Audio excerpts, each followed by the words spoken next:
gentlemen, welcome to another episode of Ultimate Final Fantasy, the ultimate recording in the middle of my apartment Final Fantasy podcast. I am Joe. I am Caleb. And today we are going to be discussing Final Fantasy XIII Episode 1, the oh-so-exciting short story that was released after the game came out, prequel to Final Fantasy XIII 2. And I apologize. I am in a super fucking noisy environment today. I might have to move it over to the bunk, actually. Yeah. But, I mean, you're either going to hear one of my roommates coughing or you're going to hear my other roommates talking / watching television. So, well, I chose the latter. Yeah. Yeah. I can't hear any of that shit, to be honest. Yeah, you but, can't hear any of that shit because you're hearing me through a different microphone. But the listeners at home, get to hear me through the Zoom H1 recorder. Yeah. Which is fantastic. It is. Some would say it's too good. Especially in situations like this. It's just too good at picking up. It's too good at its job. Picking up everything. Good. But, yeah. We're going to get into that. And before any of that, we got Schweiss. You got tell them about the game switch bullshit. All right, so I had a moment of clarity earlier today when I was Wii bowling, and I was like, you know what? I wonder if I actually own the regular Dissidia, because I was thinking about it, and I was like, I don't actually know if that's a game that I currently am in ownership of. And so I was like, all right, you know what? I'm going to go look on my shelf, and I have those cool fancy alternate Dissidia covers that I got from a Call of Duty tournament years and years ago when I didn't care about Dissidia, and I was like, I'm not going to buy that game. That's a Caleb Craig game. Like, I don't need to buy a Caleb Craig game. So I kept them for years and years, and then I stashed my copies of Dissidia and Dissidia 12 Dudekheim in each of those alternate cases, and one of them is the light case from whoever the good guy is, the Warrior of Light, and then the dark, like black case that is for Chaos. And I have my copy of Dissidia 12 in one of those, and then my copy of just Dissidia Final Fantasy in the other one. So I own both games, and earlier in the week, Joe and we had this thing where it was like, you know, should we play Dissidia? Because it cropped up again on the PlayStation chat. There were a few people that were like, oh, you guys should play the original Dissidia. The gameplay's different, and like so-and-so. And then a couple other people were like, yeah, but all the story is in Dissidia 12 Dudekheim, so like they could get the gist of the game without actually playing it. And then I said, you know, I think we might as well just play Dissidia, and then play Dissidia 12 Dudekheim 012 1212 XII.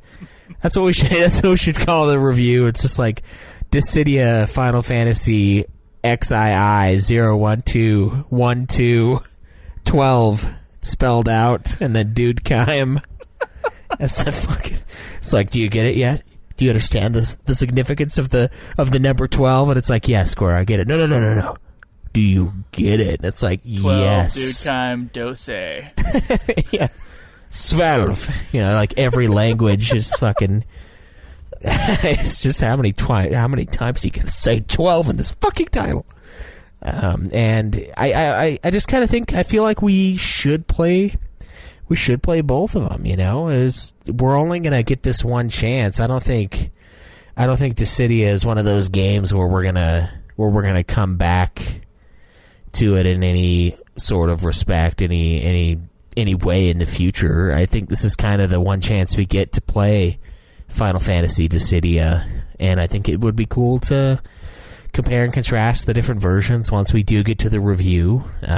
Most people say that Dudekheim is the superior version because they updated the combat a bit and added some more stuff, but I don't know. I kind of want to play them both. So. Yeah, well, I guess that's what we're going to do. Also, guys, I couldn't stand it. I couldn't stand being in the fucking living room. recording. So I've moved over to the bunk. Our conversation will now be peppered through with my roommate's coughing. It's not his fault. He's sick. So enjoy this. I hope you guys enjoy this as much as I will. I actually don't get to hear that much of it. I just know it's happening. I have these big noise-canceling headphones on. Yeah. We should put them on the Zoom. That's what we should do. So, okay. Yeah, I'm okay with us doing Dude Kime. I mean, it's unfortunate because, like, we were trying to beat these games before your child is born, but it looks like that is not going to be the case. But we did what we could. We did what we could. I mean, we definitely put a dent in him. I mean... Yeah, we did. We definitely put a dent in him. But yeah. Anyway, we do have... Oh, have you played any? We're supposed to do the thingy. Have you played any Dude Kime? Or, excuse me, not Dude Kime. Dissidia. You know, I haven't yet. I did borrow my buddy's PlayStation Portable, and I put Dissidia into the PSP. I didn't turn the PSP on, but I put it in there, and I patted it, and I put it back in its thing, and I was like, I'm going to play this on lunch and break at work, and I didn't play it, so... And then I'm you're prepared, like... though. Oh, is anybody on Comrades right now? Yeah. Yeah. Okay, well, I'm not even in that situation. I looked at it on my shelf, and I know it's in a box directly below me as we speak. There you go. That is where I am at. So anyway, Schweiss, let us get in to Shinru's Final Fantasy News Corner, shall we? Let's do it. Okay, let me just fucking pull this shit up. So now I gotta do this on my phone. Oh, do you want me to cut? No, don't cut. Oh, okay. We got this motherfucker. I was going to say, we don't cut. That's the thing, you know. Alright. Apparently Square Enix has released a debut trailer for the Reverse Final Fantasy XIV X Final Fantasy XV collaboration that will feature Noctis entering the world of Final Fantasy XIV. So, go watch that. And we can react to it silently. One of the two. Yeah. That's okay. Yeah. When are we going to play... I guess 14 will be... Shit, when does that expansion come out? I believe it's June. Oh, fuck. Dude, if we're not done before then, I'm gonna... we should be done before then. I know we just added 2 games, but I think we can do it. Yeah, I think we should totally do it. Yeah. But then, like, that means, like, right at the end of our show, we'll just be going straight into Final Fantasy XIV again. Okay, and that 14 expansion is called Shadowbringers. Oh, it says it's launching July 2nd. Oh, okay. A little later then. I think last time was June for, whatever the other one was called. I think it was around. It's usually in the summer, so I mean that's not too bad. We'll probably have a little bit of a break in between that. Yes. So we got a Gunbreaker job and a Viera race, and a whole bunch of stuff was revealed for that. Dissidia, Final Fantasy NT DLC characters. Schweiss, are you excited about this? I know that you have been playing Dissidia NT since the day you bought it, right? Oh yeah, every day. I launch into it and remind myself just how shitty it is every single day of my life. Well, then you're like, anything can be better than this. Really? You know what Pretty I saw much. today? I went to Walmart today and browsed through the PS4 games, and Dissidia NT was above a sticker that said $5.95. Are you serious? I am serious, but I don't actually think it was in the right spot. I think someone had moved the game. Oh, okay. because it was called something else. But I had that same reaction when I saw that today. I was like, what the fuck? They're like, wow, this game must be even shittier than Schweiss is letting on. Like, $6? God, they probably paid like $40 for it. They're like, fuck it, just get it out of my sight. Store manager's like, that game must be hot garbage. No one's buying it. Let's just put it on for $5.95, see what happens. And then it's like, oh, nobody's buying it. Well, how come? Well, I mean, they pick it up and they're like, no, that can't be right. And they put it back down, so we're still not selling the goddamn game. Oh my god. Yeah, they added evil snow villas, or the Lightning Returns snow villas. Emo snow villas. Yeah, definitely emo. Sneemo, as I've called them. Naoki Yoshida has apparently stated in some little interview clip thing on one of these tiny little news sites that wants the next Final Fantasy to have more fantasy and less machines and no mecha. So, Naoki, are you directing the next one, or what? So. I don't know, I guess. Maybe that's like a hint that they inadvertently dropped. I don't think that's a hint. I think that means that he doesn't know shit either. I think that's what that means. Like, he doesn't know what the fuck's going on with Final Fantasy XVI as well. Although the next Final Fantasy that everybody's excited about is the FF7 remake, which definitely has a lot of machines. Oh, yeah. So, yeah. Maybe they're just all machined out after working on the 7 remake for about 20 minutes and then 15 for about 10 years. Well, we've had this discussion on this show like years ago where we were like, well, do you want to do like a futuristic Final Fantasy again, or do you want to go back to the fantasy kind of Dragon Quest inspired Final Fantasies again? And I guess we know where he stands. Yeah. Yeah, and I feel like I think we wanted a more old school style, at least aesthetically. Just because, like, 15's not an old school style. There's plenty of, like, obviously, like, you're fighting robot guys, like, every 2 minutes in that game. Yeah.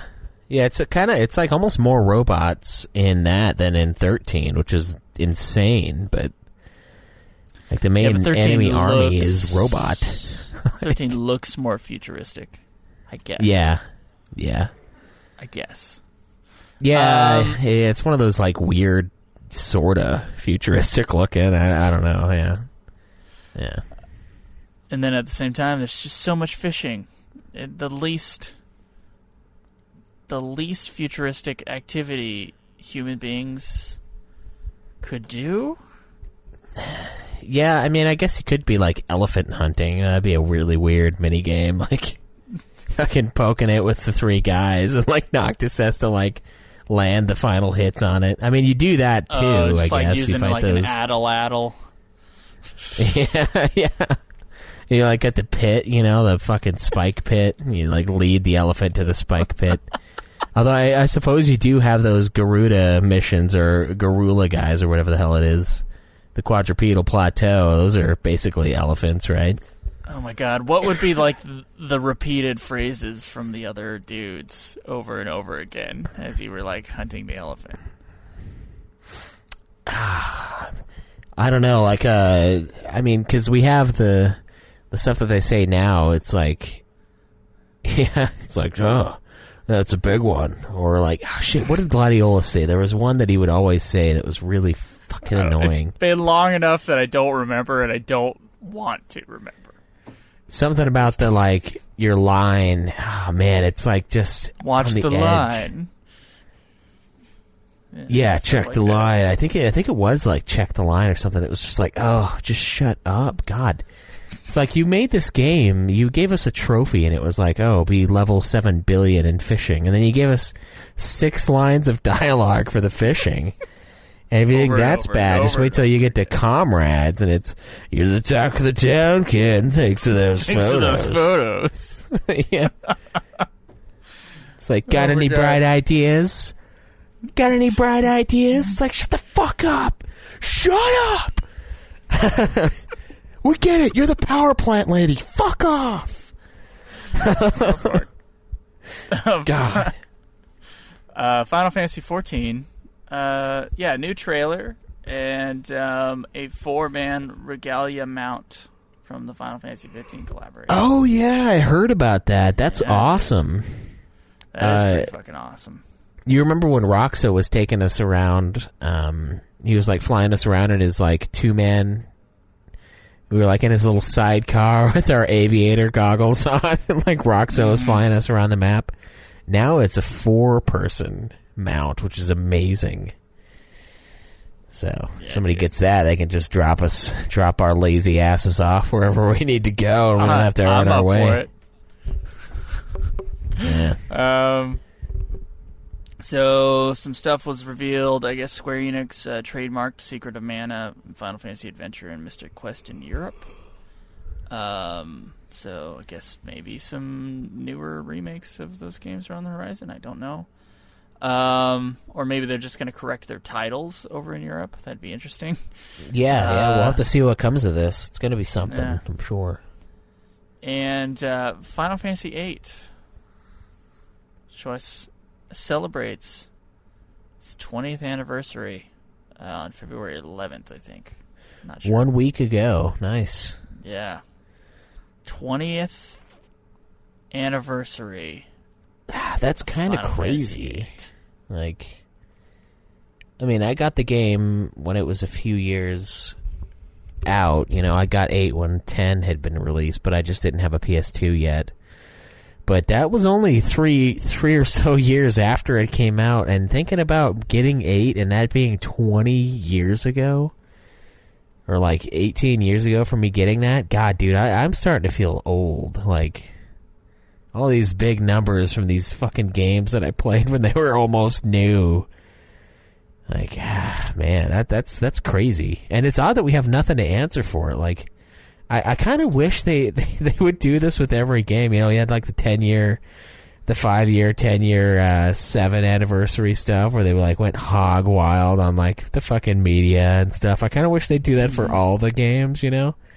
And that way we'd have like the next decade of podcasts to go through, because we gotta like, oh fuck, we gotta play that fucking what was the long-haired guy with the shotgun's name in fucking 8? Irvine. It's like, God, we got that Irvine third-person shooter to fucking muddle through. Like, it's just Dirge Cerberus reskinned with fucking Irvine in it. You gotta get over the fear of shooting someone. Yeah, it's like the most boring game of all time until you finally shoot someone at the end. It's like you're basically... then you become like a murderous madman. Yeah. You got to get put down by the friends that you want saved, you know? That guy, honestly, it's weird because he is basically Mr. T in the fucking reboot movie, at least, where he's like, I can't kill anymore.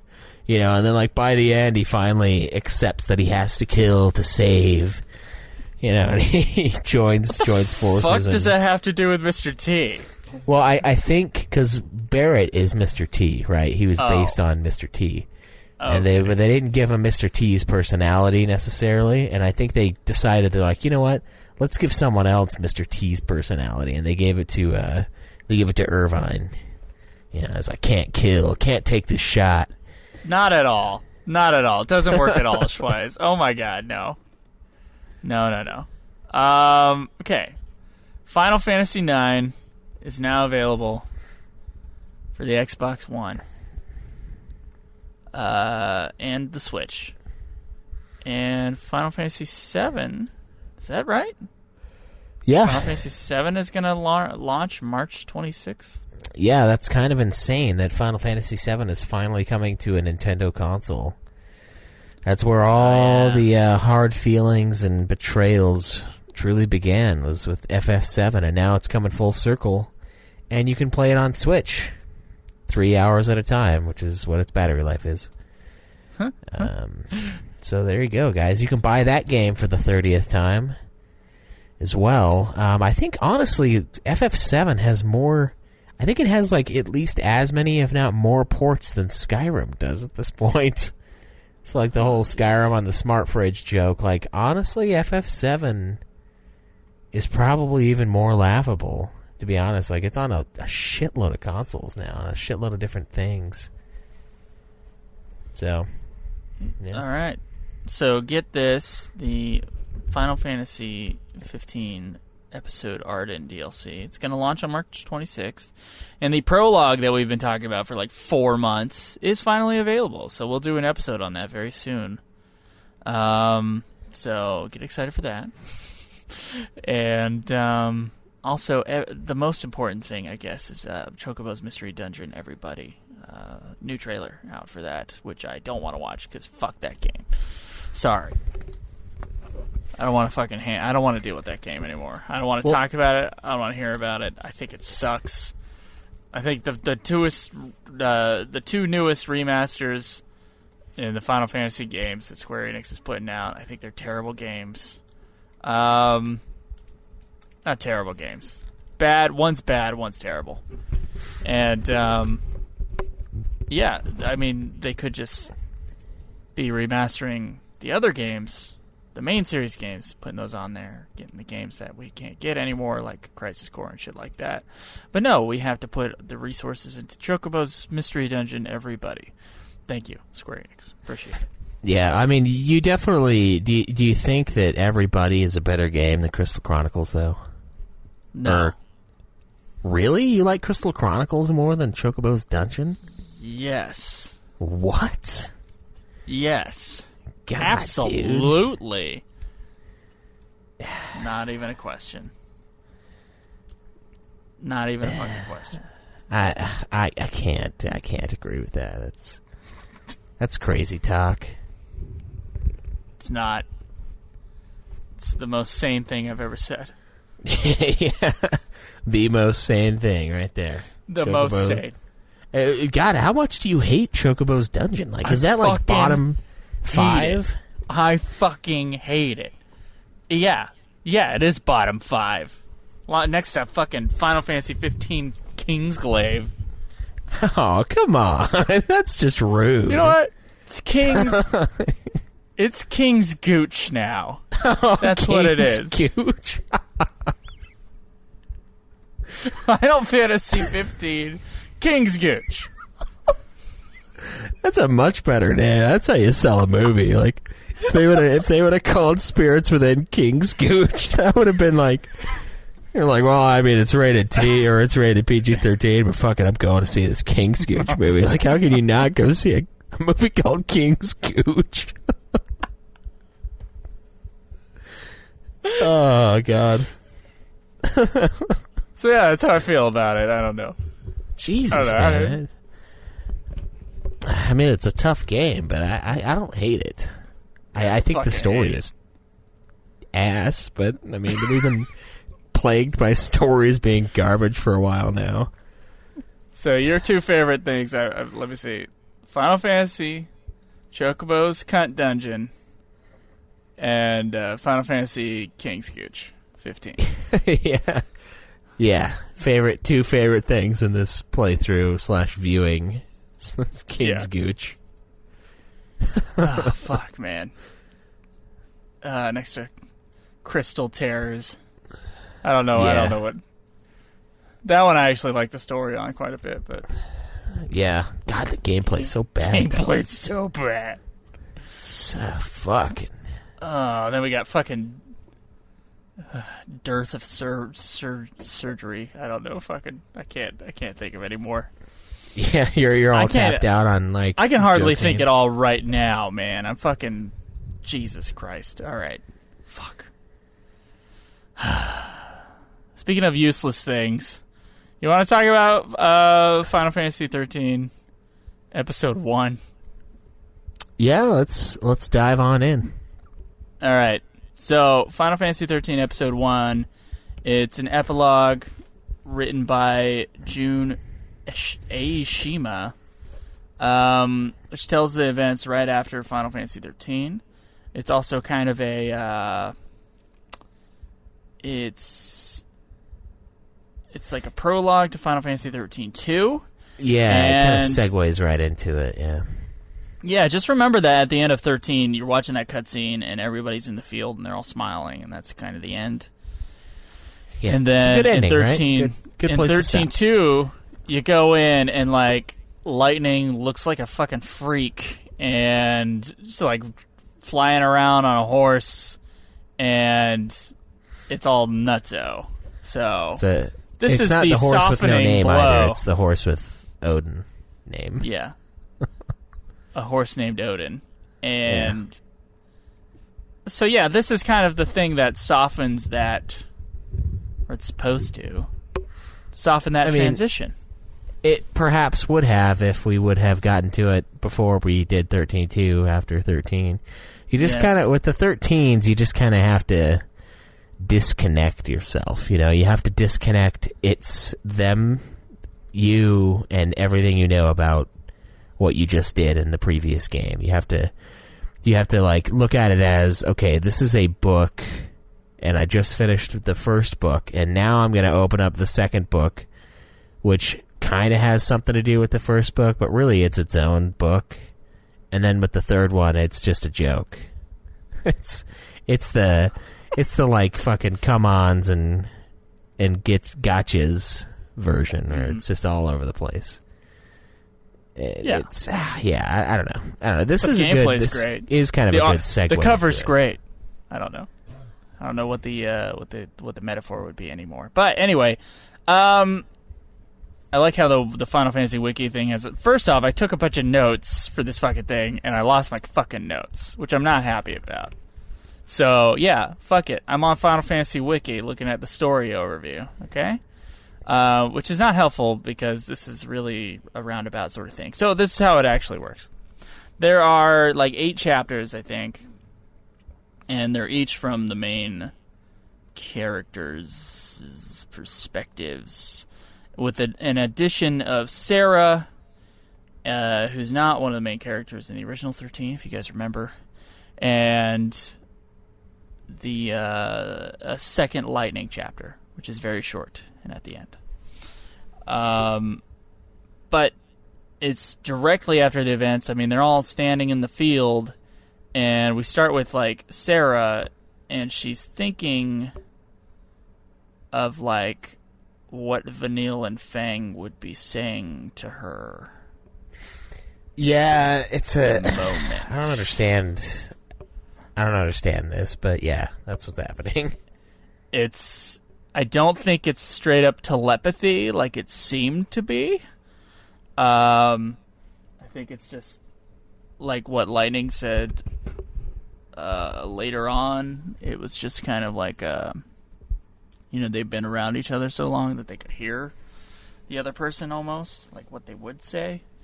Although I don't know how Sarah is getting any of that information, but whatever.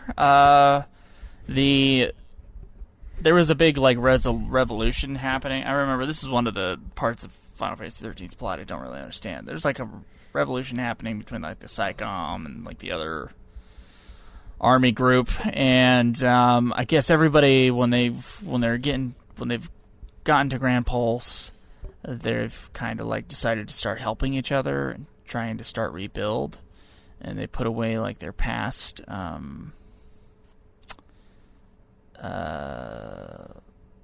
they're kind of putting away, like, the... Fuck, Schweiss, help me out here. Their past issues with each other, they're kind of overlooking that to save people. Yeah, to save each other. And each of these chapters, for the most part, is each character deciding that they're going to move on and help rebuild in their own way. Sarah's being that she wants to build a school, and then Snow says he's going to build a school for her. Then Vanille and Fang, in their telepathic thoughts, going, yeah, things are going to be fine. Because they're going to rebuild. Lightning going, well, I don't know how to save Fang and Vanille, but, I might as well go on a quest to help save everyone I can. And yeah. Oh, and Saz. Saz was the most interesting one because he's the only one that actually did something in any of these chapters. So Saz he's a pilot, right? He goes up to the SciComm guy, volunteers himself as a pilot.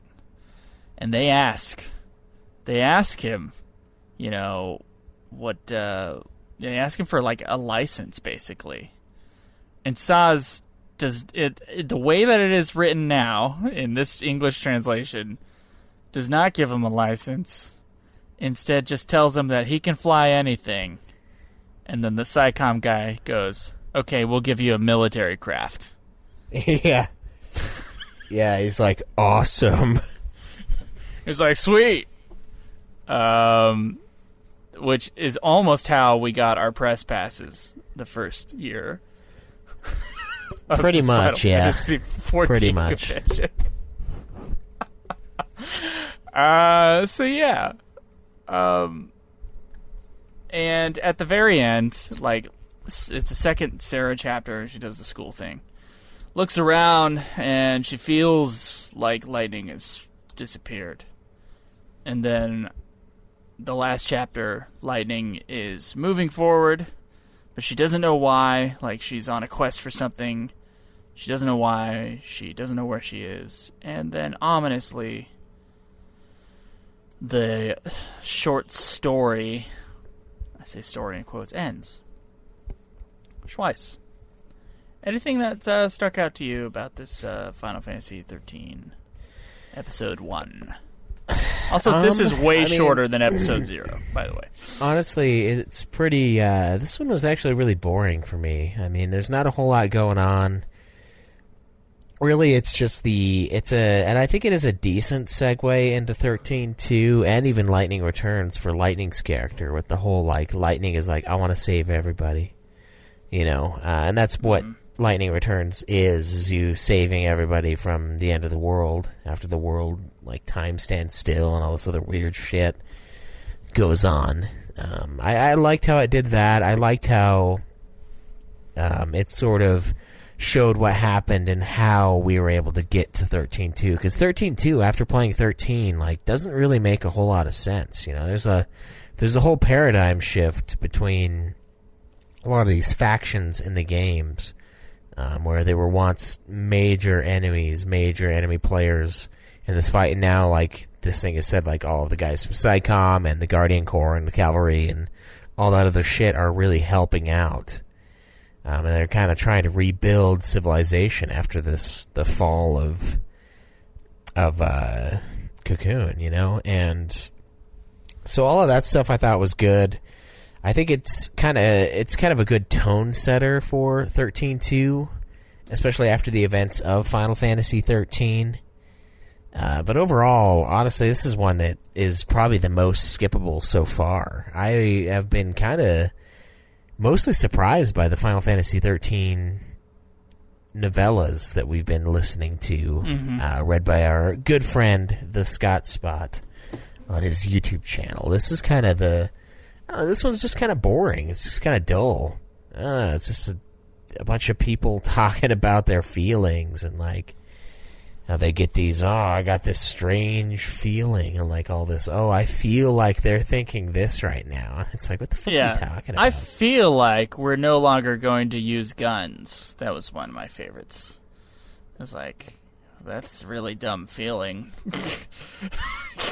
Yeah, as an American, that's a ridiculous feeling. Yeah, that feel.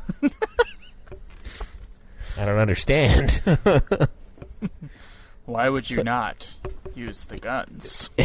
Yeah, guns good, but really, yeah, there's like it's just a weird shit in here, and it's I when I got done, like I said, I do think it is a decent segue into 13-2, but it's just more of like a tonal change, because the end of 13 is very cheery. You know, it's like, wow, we did it. Yeah. We Cocoon collapsed, but we stopped it from landing and, like, it being destroyed. Yeah, a couple of our buddies returned to Crystal, but they were assholes anyway. They were holding out the truth, so screw those guys, you know. And it seemed like a really solid ending, and then 13-2 kicks off, and it's pretty doom and gloom the entire time.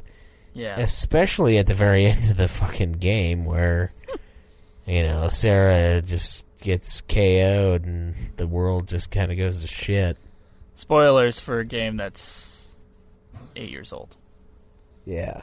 It's a good segue into that, but it's it's not very dark, this little episode thing, so it's kind of, I don't know, I think it works for what it is, but I don't know if it's necessarily necessary to consume. You know what I mean? Yeah, I know what you mean, but I just realized that fucking Final Fantasy XIII is very close to being 10 years old here in the States. Yeah, it's like a few weeks away, right? Yeah. I don't like this. I don't like this at all. I want to die right now. A lot's happened in the last 10 years, man. A lot has happened in the last 10 years. Hashtag Make America Great Again. Yeah, that's holy fuck.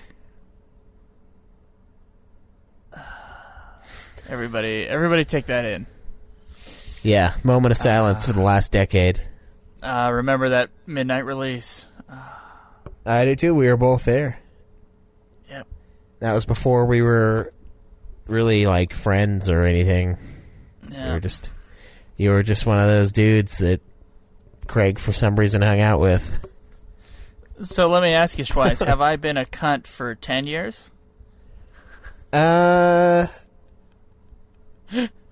No, I would say probably about 8. Just 8. Yeah. And even then, there were worse. There were worse there the whole time. Okay. All right. I just wanted to make sure that it wasn't the whole decade Yeah. that I have. Yeah, no. Cunt. No? Okay. Not quite. No. All right, cool. A couple more years and you can say that. Mm-hmm. Decade of cunt. And what about the last 2 years? Yeah, probably, but I mean, not when compared to the 2 before. I don't think so, but No. Okay. All right. Well, I appreciate that. yeah, Yeah. It's good stuff. You're welcome. This is good pod too. This is good pod right here. Yeah, it is. I mean, have you ever had pod this good? I don't think so. I Audience at home. Hashtag UFF good pod. If you like this conversation. Okay. So yeah, here's what I agree with you on, Schweiss. Well, I think that it's interesting, and I agree that it's boring. Because it's interesting to get all these perspectives, 6 seconds after the final cutscene of Final Fantasy XIII. And it's interesting to have a little, moment before FF13 too. But, yeah, nothing happens during this entire thing. And luckily it's short, thank God. Because we've had some of these not be short before, and they were painful. Yeah, Turks. The kids are all right, mostly, yes. Jesus. And so, in that case, yeah. And it's also better written and better performed than Turks, the kids are all right. So, that's a plus. But yeah, I actually took a nap right after I finished listening to this thing. So, when you said boring, I went, yeah, so boring I fucking went to sleep. And I'm not a man who takes naps very often. Naps catch up to me. Naps force me into their submission. I never set out to take a nap, and anytime I have has been an utter failure. But this thing, this short story actually made it possible. So wow. There you go. I recommend mean, it. Much like the movie Mary Poppins. It is in fact a sleeping pill in media form. So I recommend. Oh, also the sequel to Mary Poppins, also a sleeping pill. I actually nodded off at the theater. What the fuck is it about Mary Poppins? I don't know, man. I'm not the only one who falls asleep to Mary Poppins every time. It's a good movie, but I'm like I'm out every time. Every time I watch that movie, there's something about it.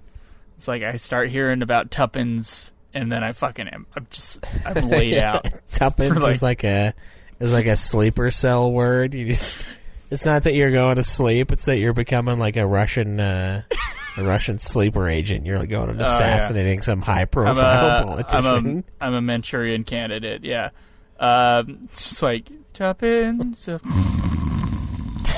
Yeah, that's what's happening. But yeah, it's fine. I remember actually when this short, because in the interim time between 13 and 13.2, I was like digging for the Final Fantasy XIII news, and I remember finding this old blog, the Dilly Dally Shilly Shelly blog, and it was putting out these things like a piece at a time. I just remembered that today, that was something I was actually looking forward to. So I had read this before. I don't remember it at all. And that, I mean, we know the reason why. But I do remember kind of the excitement of going, oh, there's these short stories in Japan. Wow, it's a prologue to the 13.2 game that's about to come out that I never actually played until we did the show. Yeah. So, yeah, I was pretty excited for it. And I remember it kind of being leaked out. And, yeah, it's interesting to have revisited it. And it's not something terrible for the audience at home, if you want to. It's really short. So either to read or to have read to you, as I prefer. Yeah, it's not a very long time investment. So I mean, check out the link in the description of the episode. Listen to the Scott Spots reading of it. It's well done. It's just not exciting material yet. And I mean, it's weird because the last few were really good. The last set of Final Fantasy XIII novellas that we listened to, I thought were pretty damn solid, and they give us a lot of, it kind of filled in the cracks with the 13 verse that had yet to be really explained, and it was just kind of like, oh, I mean, it doesn't really matter how they got from here to here, but then that story is like, no, it does. Here it is. Mm-hmm. And this one's just kind of boring. Yeah, it's kind of dull. I don't know. It's no Kids Are All Right, though. I'm not like fucking seething with hatred as I'm trying to read this thing where he's talking about like driving a car with no windshield and like the bugs, and I'm just like, Jesus fuck, what am I doing right now? Like what in God's name am I doing with my fucking night? I'm just reading this fucking book. Schweiss, we only have 3 books left. This escape chute on the side of the building. I'm just like, ooh, that's so fucking dumb. What kind of secret escape hatch is outside of your building? I just imagine like a fucking like a shitty slide at a park, some metal slide, and he's just tearing down this thing at Mach speed because it's on a fucking skyscraper.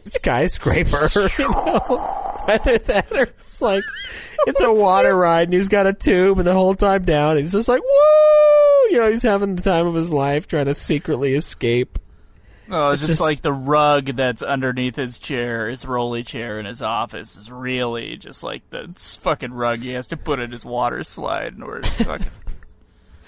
Oh, yeah. My God. Yeah, like it's not even a fucking, it's just a hole with a rug over it, he just like slides his wheelchair over there, and like the wheelchair just, when it feels that it's no longer on solid ground, it just like fucking ejects this floating device, this flotation device, and he just is sitting in his wheelchair floating down this water ride. Dude, I bet it's like fucking flush with the staircase that you have to climb up in.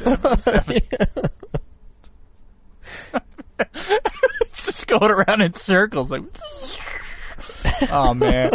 The G-forces he's getting by the time he's down near the bottom of that fucking thing are crazy. Yeah, he's gonna. That's part of the escape plan. You know, he lands and his wheels. He's going so damn fast, no one could ever possibly catch up to him. He's just. Oh man, I'd love that part. I'd love to see him fly out of the opening.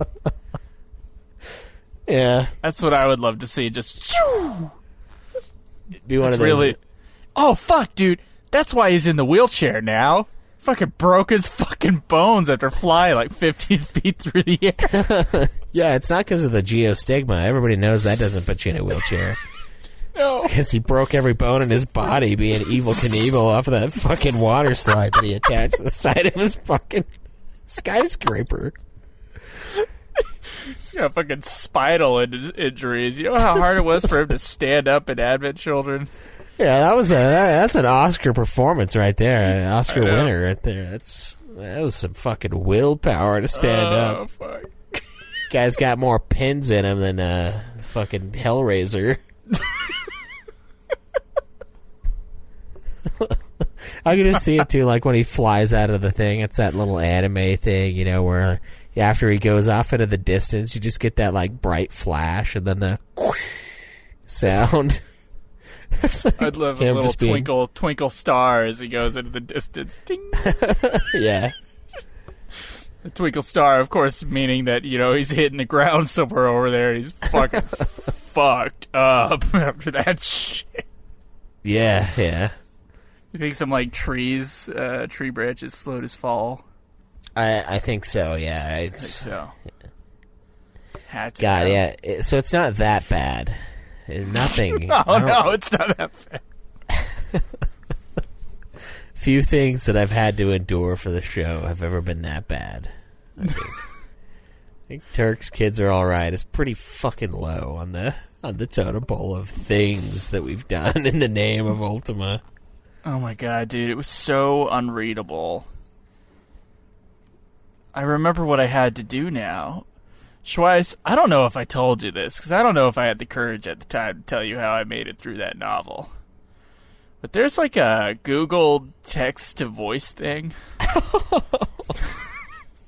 Okay. So it wouldn't work in certain ways, so what I did was I copied and pasted one page at a time onto like a notes document. And then I let Google read it to me while I was driving around town. And I was just in pain, dude. It hurts so bad to have, like, fucking robot voice read me a terribly written book. Oh my god, dude, that is fucked. That is hilarious that you had Google read it to you, and it's. I just did not have. I tried, dude. I did not have the patience to read that fucking thing. It was so fucking bad. So fucking bad. God. Oh my god. Ah, fuck. All right. Any other thoughts on fucking Final? What the fuck are the fragments before in FF13 2? Aren't these the fragments before FF13 2? Yeah, you'd think. Yeah, because that's the name of one of the novels, FF13 2. Fragments before and fragments after. So. Well, I could see the fragments thing being related to, the main antagonist in there, because his storyline takes place years and years before the events of the game, if I remember right. Like that weird alternate thing with Caius. So it could be something more around that as opposed to the characters from 13, but I don't know. Yeah, it does seem like it would be fragments before, but my issue at that point is going to be remembering the plot of FF13 2. I remember moments. I don't remember the plot that well, so shit. I had to re-listen to our old episode in order to get like a re-grasping on 13-2, but that'll be that. Oh, yeah, one of the things of this thing, that I wrote down in my notes that I wanted to talk about was, like, Sarah remembering that she was, like, what she was dreaming as a crystal. That was something that I thought was interesting. And Vanille and Fang are obviously, they're like actually watching over these people in like a weird ghosty afterlife sort of way from their crystal bodies, which I thought was interesting. And I don't remember if it was mentioned in any of the games, but like, okay, I guess. Yeah, I don't think it was. I guess it's almost like an afterlife sort of thing. So being a crystal ain't as bad as like we've shat on. It's like you can either be a Seath or you can be a crystal.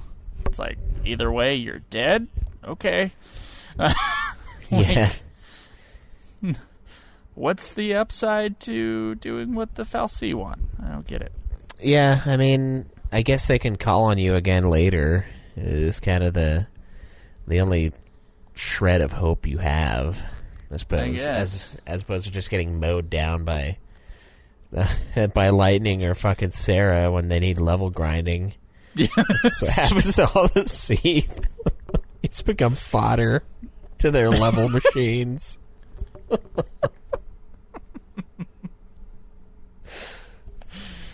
Oh fuck! All right, well, let's. I guess we're done with that. Let's get into some questions. All right, let's see what we got. One question here. So, this is from Strap, who says subject, which I thought was an interesting question. And then I read the subject. So, is bartering / haggling the new Tella / Fusoya? Schweiss, thoughts? Well, that was a long time ago, and I loved it. Yeah, like a whole month and a half ago. Yeah, because I mean, did we do the bartering? Was that last week or was it another week? It was Chocobo Dungeon week. Like it was like the week before the Chocobo Dungeon review.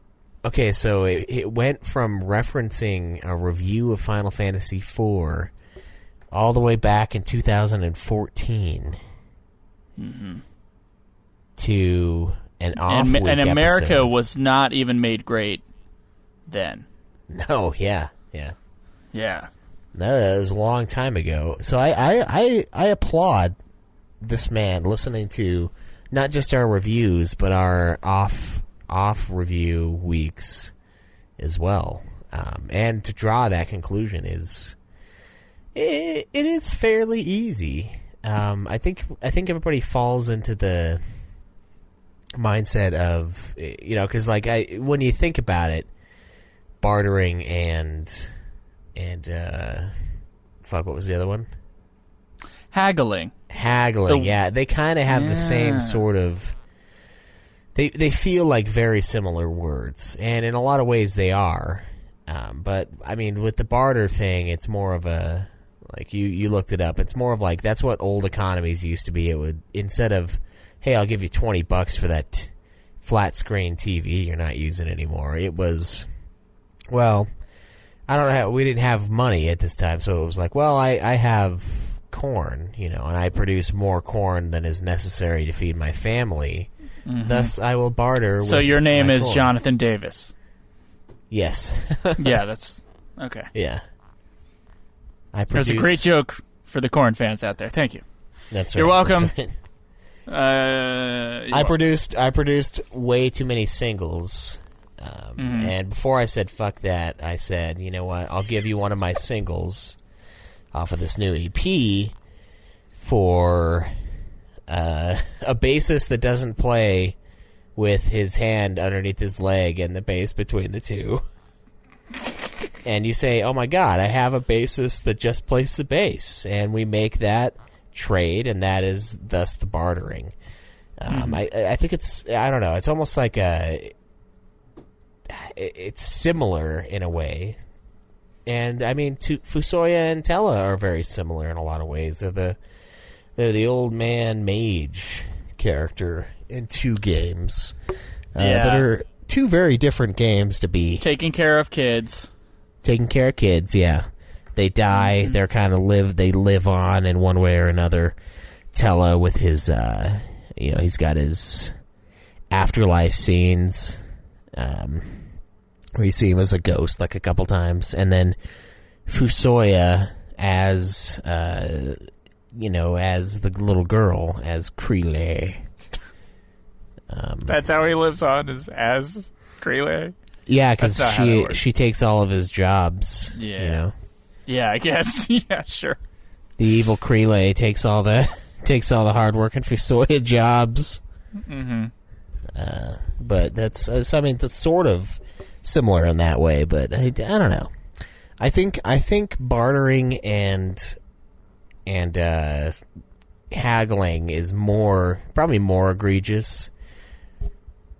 But it's one that I didn't really say anything about it either, because I was like, oh yeah, that makes sense, whatever. Apparently, it's a very common word mix-up, which I didn't even know that those things were two different concepts. I literally thought that haggling was the annoying version of bartering. So, there you are. Joe did not read the dictionary as a child in order to learn all of his grammatical, to relearn like all of his grammatical and word choice mistakes. Whatever. I don't give a fuck. All right? Either way, I don't want to haggle or barter. Both of those things sound shit. They sound shit to me. I believe price tag, you like it, or you don't. And if you don't like it, you don't buy it. So yeah, that's where I'm at. That's fair. Yeah.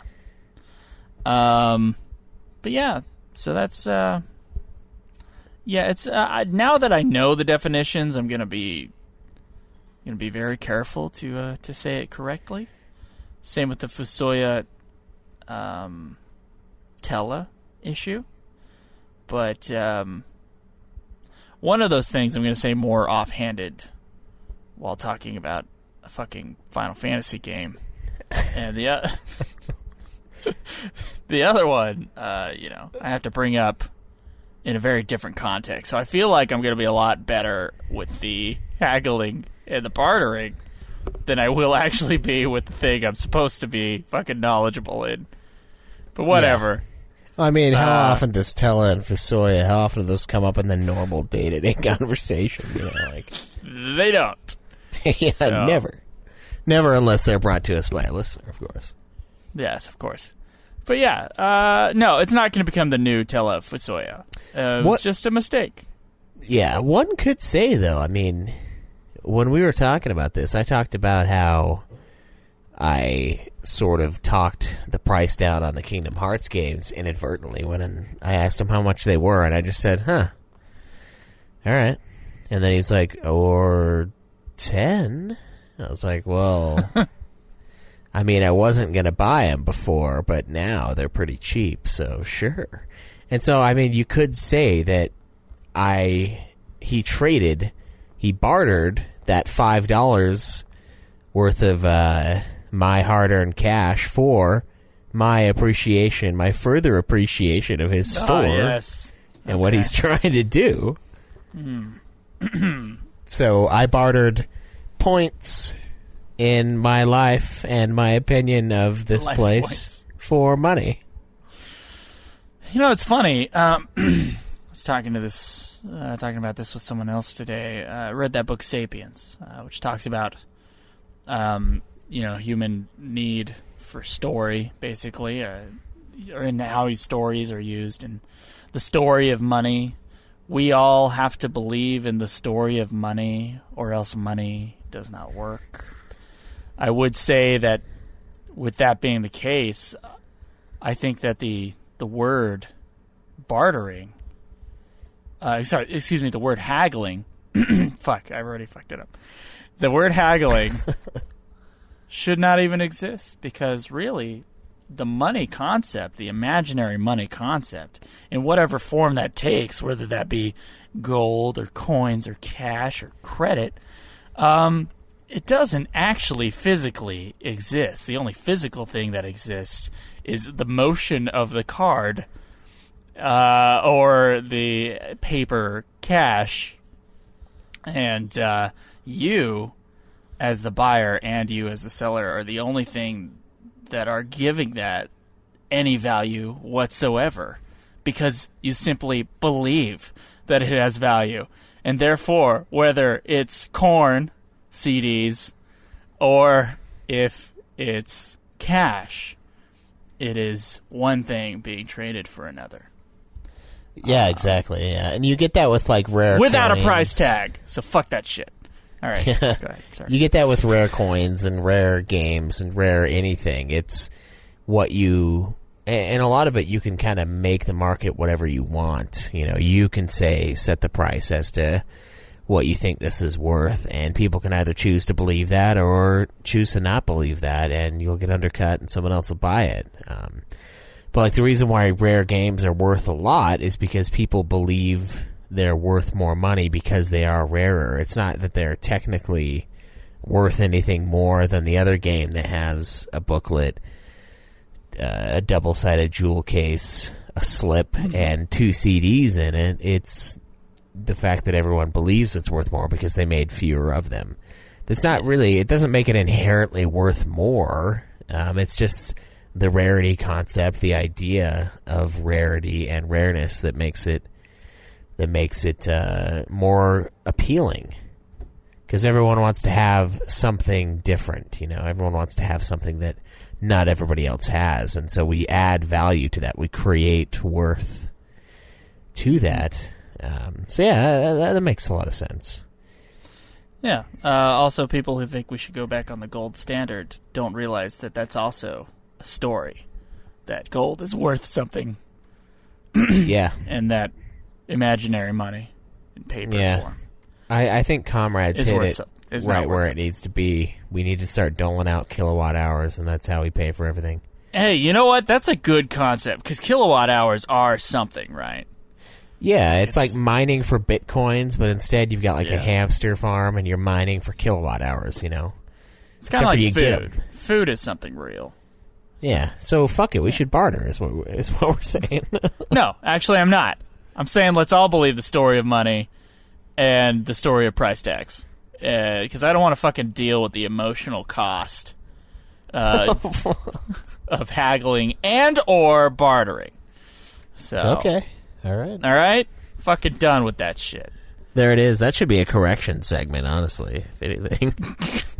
Probably. It's a question/correction segment. Whatever. We do have we got a couple reviews, Schweiss. If you want to go into those, I have them pulled up here.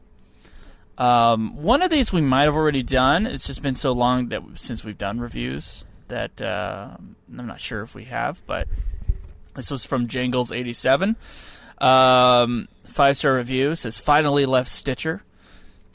Had to leave a review to get that rating up. Still at 4.5, so I don't see what the problem is here. I've been listening for quite some time. I love that the show was rarely ever boring, and that you play the terrible Crystal Chronicle games, so we don't have to. Keep up the great work, guys. Thank you very much. That's the one I think we might have read before, but if we did or if we didn't, thank you, Jingles87. Really appreciate it. Yeah, we have another one here. Different sentiment, different goal in mind. This is a 2-star review from Chem Mystery on January 27th, 2019, titled, Not Worth the Effort. I listened to the first year's worth of podcasts and had to drop it. Listening to them use rude language and offensive jokes is not worth the content they deliver. Also, their interludes between segments are extremely annoying, and the sound level is poorly balanced to the audio level of the podcast. Listen to an entire year's worth of episodes. That's interesting.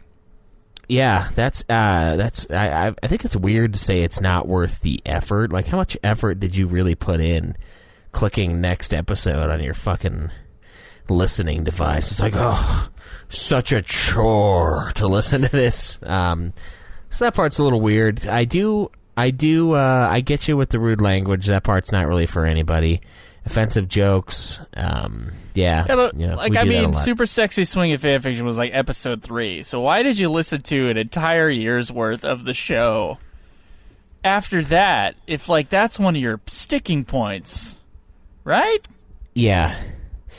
Yeah, this one I'm not super mad about, though. I mean, it's... No, not either, but... I get it, and I'm glad he at least found some value in the show, because he gave it at least 2 stars. Yeah. I mean, it's not just 1 star, Joe is a bottom, and it's like, well, thanks. I don't know if we can really grow off of reading this, because we're 5 years in, and most every time are explicit. And we do deliver offensive jokes, but I mean, they're just jokes. So if you can't take a joke, go fuck yourself. I will. Thank you. Yeah, that's really about all there is to it. Tonight, probably. I will probably fuck myself tonight. Yeah, probably. See, Joe gets it. I'm kind of feeling it. I mean, I've been kind of stressed out all day. I think tonight I'm gonna fuck myself. There you go. See, Schweiss, you gonna fuck yourself tonight, or? No, I'm probably gonna go to sleep. No, okay, all right.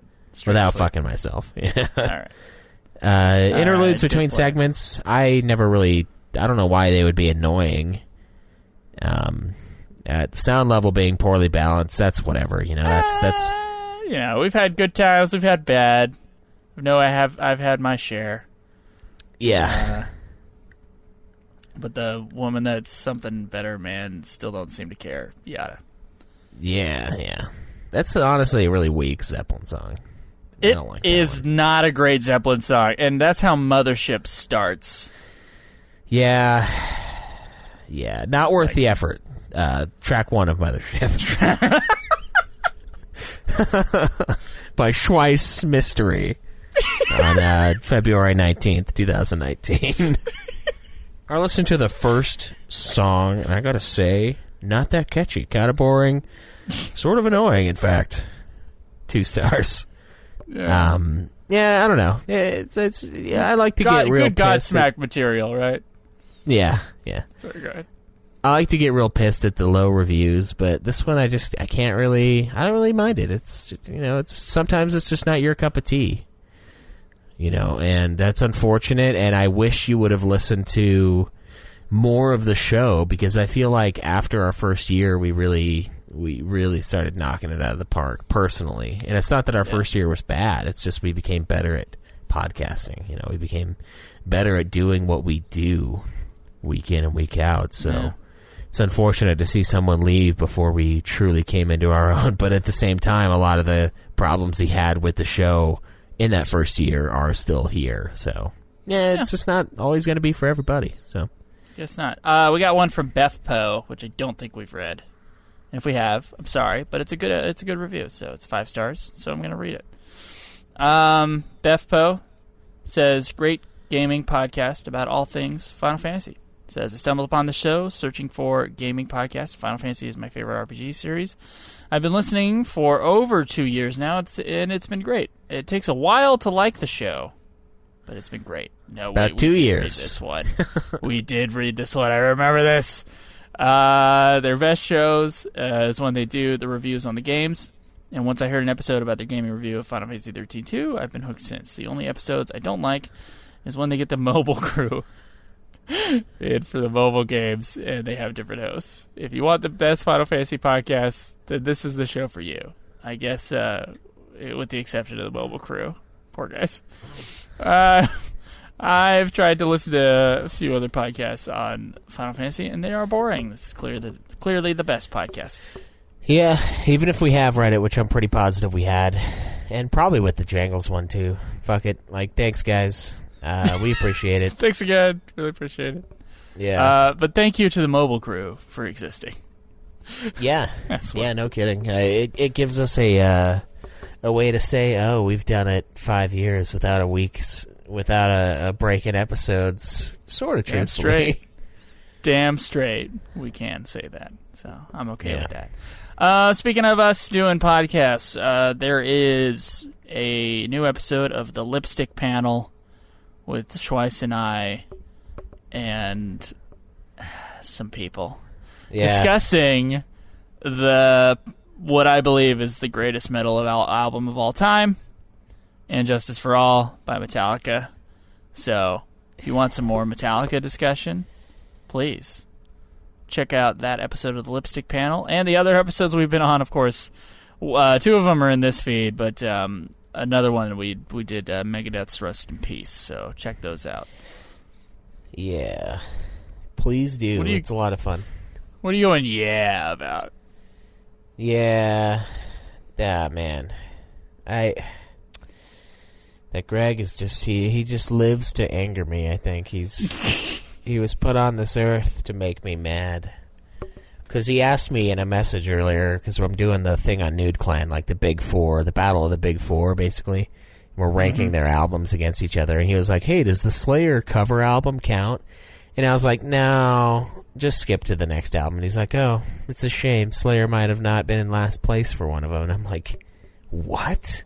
I listened to that album and I was suffering every fucking moment of it. I was like, God, this is so bad. And then I heard a song at the end and I was like, I think I've heard this song before.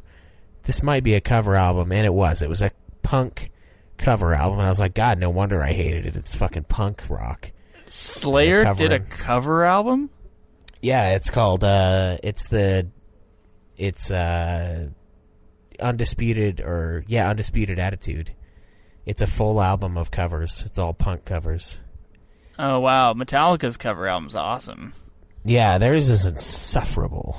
God, I hated it. And he's like, oh yeah, they would have not come in last. And I'm like, what? It's like, oh my God, I hated that thing. That's the worst album I've listened to in well, maybe not the worst in the last few months, but damn near the worst one I've listened to in months. Yeah, it's painful. Fucking painful. Do they cover AO Let's Go? Because I would like to hear Slayer cover that song. Oh, let's go! Oh, let's go! Oh, let's go!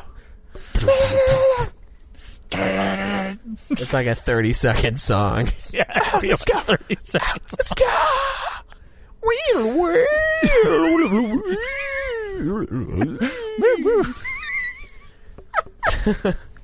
We got to do it at the same time because then we can really show what Slayer is all about with their guitar solos. Yeah.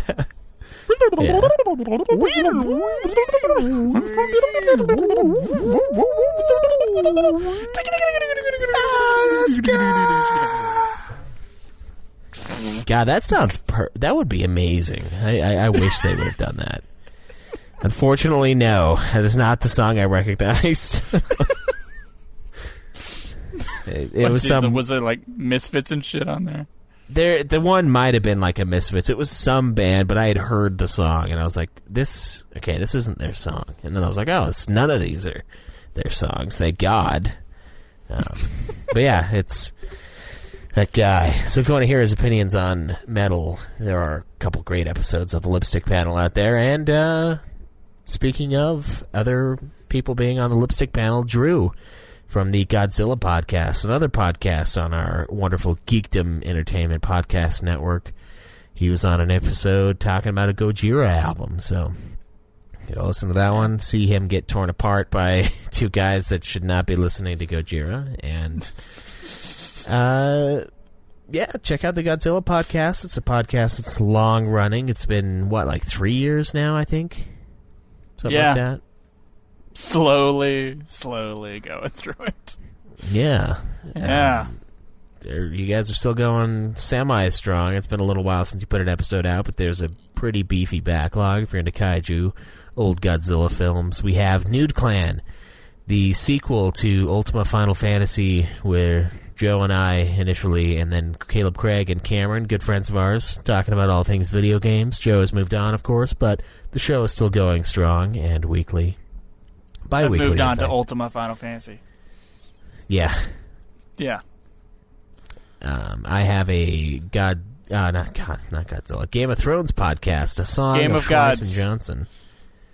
I do Game have of Gods podcast. Game of Gods, yeah. That's I'm starting to get back into the swing of things, and we're trying to finish up season 5 before the new season comes out, and I think we're going to do the new episodes as they come out. We'll dive deep into those, and then we'll kind of go back and finish up the rest of the show, which is infuriating for my OCD that I didn't realize I had until that was discussed about like doing things in order. But I was like, yeah, I'm not going to be wanting to talk about season 5 or 6 when I just barely watched season 7 stuff or season 8 stuff. So we'll be doing that. I think that sounds like a horrible plan, and you guys should find time to record and fucking do season 6 before 7 comes out. Well, it's 6 and 7 before 8 comes out, and 8 comes out in less than 2 months. Oh, shit. Okay. No, I forgot. Yeah. Wrong. Yeah. Yeah, it was me who hadn't watched season 7 until very recently. Yeah, and right now we did season 4, episode 5, the last time we recorded. Shit. So we're just barely past the halfway point in what's currently out.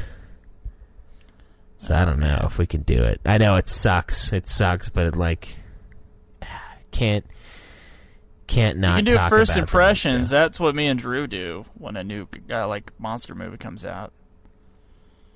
We do first impressions. So it's just called First Impressions, and it's a much shorter episode about how we feel about the thing that came out. Yeah, we can look into doing that. Yeah. Something to consider. I like that format. Then we know for some of them, we have to come back and do a commentary. And so, just knowing that, it's just about if we liked it or not, basically.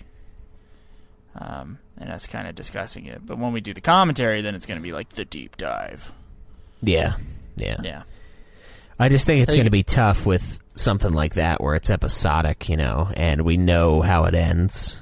And, like, I don't know. It's going to be tough to do it anyway, though. Yeah. Based on that, because it's going to change how we view the other 2 seasons after we watch season 8. Yeah, 6 and 7. Half siblings getting together, right? Am I right? What? Right? Am I right? Half siblings getting together? Yeah. And it's a really weird feeling when you're like, please, incest. Please. Like, you're just like begging for 2 people to get together on a certain show. Yeah, and they're related. Yeah, they're related. Like, internally, you're like, it's gross, but they don't know. Yeah. Yeah, it's funny because the wife's parents were like, ugh, that shows like the whole incest thing. Like, you like that show? And I was like, yeah, it's not my family, so I don't care. It's like, I don't see what the big fucking problem is. It's not my family. Like, what do you want from me? What do you want? Oh my God. Especially now, it's like they don't know they're related. It's not even incest anymore. It's just fucking, oh, oops, we happen to be cousins. It's whatever. Yeah. All right, well, I think that's it for today's episode. Tweet me or Instagram me at Joseph DeGaulier. Tweet me at UFF Podcast. And we'll see you guys next week. Till then, as always, enjoy the Dissidia 01212 Dude Cam grind.